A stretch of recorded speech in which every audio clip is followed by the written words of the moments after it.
Drove her back and grabbed that piece of bread and drug it out of there. Dragged is a better word. And came down that old elbow and arm, that old sour swill, and he swung it away from him and washed his itching elbows and hands on his garments and bowed his head and said, "Oh God, where I came from, my Father's house, the servants have better than this. I will arise and go home to my Father." I like that. Every old backslider has got to get up out of the mire and out of the swine pen and out of the bondage and recover himself out of the snare of the fowler and come home. That old father spent his time out there looking down the lane to see if his boy was coming home every evening. One evening he must have seen a bent, stumbling person walking on a staff. He was so footsore and weary. And the old father said, "Surely that can't be my boy. That's some old man, crippled." And about that time, that person stopped and spread his legs apart and steadied himself on the staff and called out and said, "Father, Father, I have sinned under heaven and against thee. Father, I'm no longer worthy to be his son. Make me a servant. I want to come home." Ooh, father started running.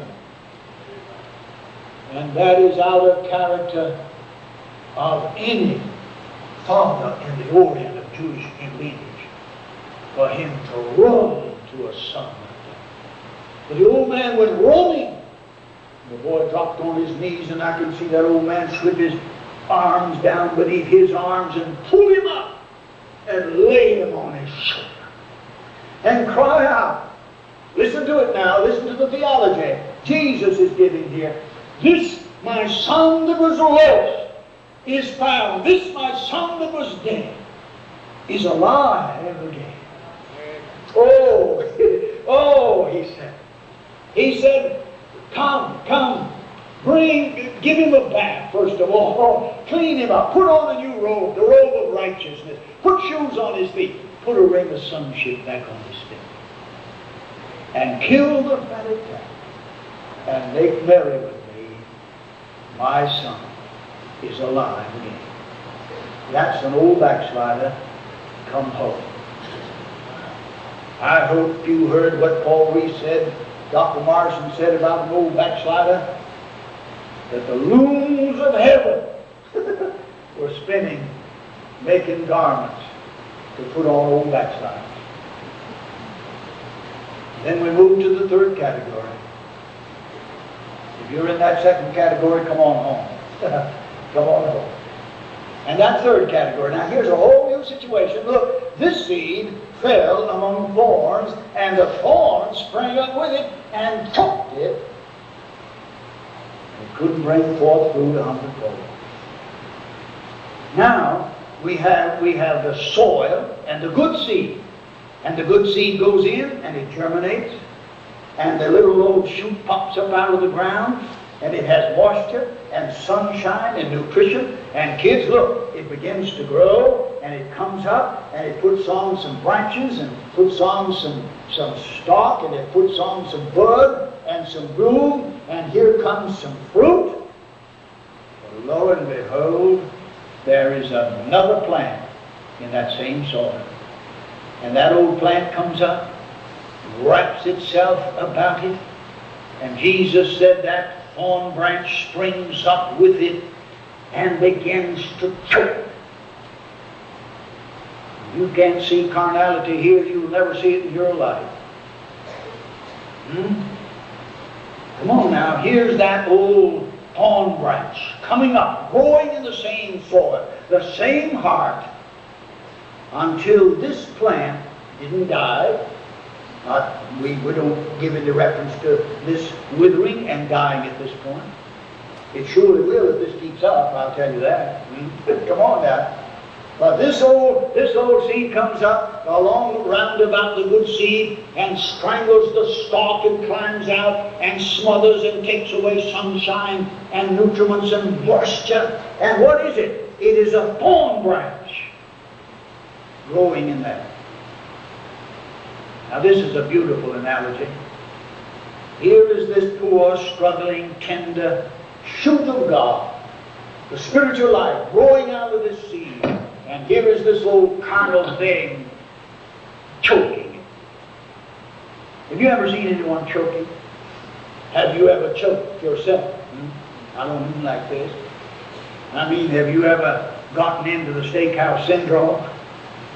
Did you ever get a piece of meat lodged in your throat and you couldn't swallow it, you couldn't get it up, and you just had your air blocked off and you couldn't speak, you couldn't yell, you couldn't do anything, and somebody sees you looking stupid and knows that you're something's wrong, and you better believe that somebody in there better know the Heinrich maneuver and get around behind you and just pop that thing out of your mouth.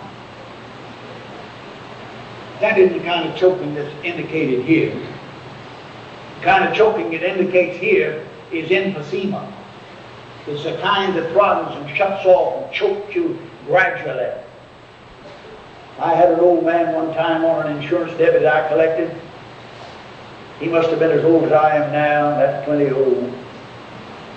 And he sat on his front porch back in those days on an old cane-bottom chair beneath the shade of a morning glory bush.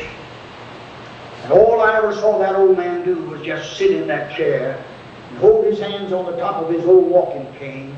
And with all the strength he had to wheeze in every God-given breath of air and wheeze it back out and wheeze it back in, and his clothes would be wringing wet with sweat.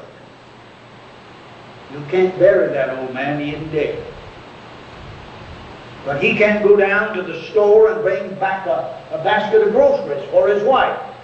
He can't sweep the floor, he's not good for anything but just to barely stay alive.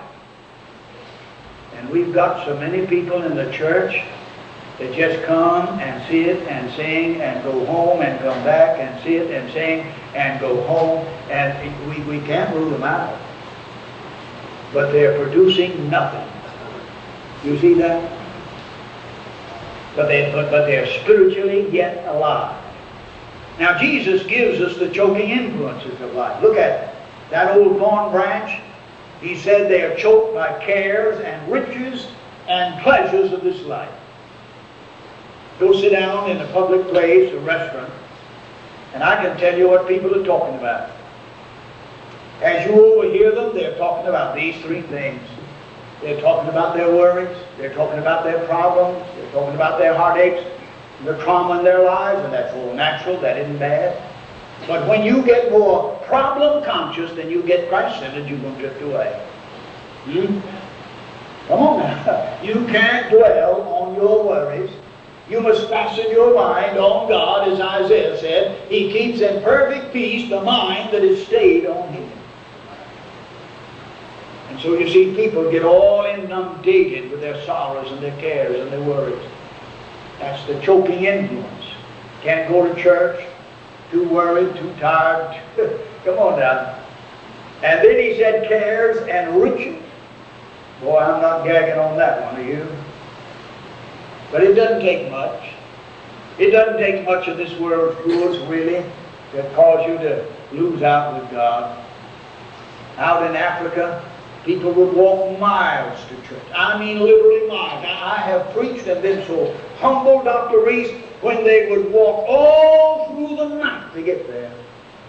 40, 50, 60 miles. And then they got bicycles. Made it much easier, but they don't come to church with a bicycle. Usually they go to town, go to the village, go somewhere else to pleasure. When they get a little riches. And so Jesus is saying, when your material possessions take possession of you, then you're in trouble. You see that? And so Jesus said we are choked by cares, and we're choked by riches, and we're choked by pleasure. And I'm not going to try to catalog all these things. We'd have a catalog larger than all the phone books of New York. But Jesus is saying, now these choking influences come from this old choking thorn branch. Now you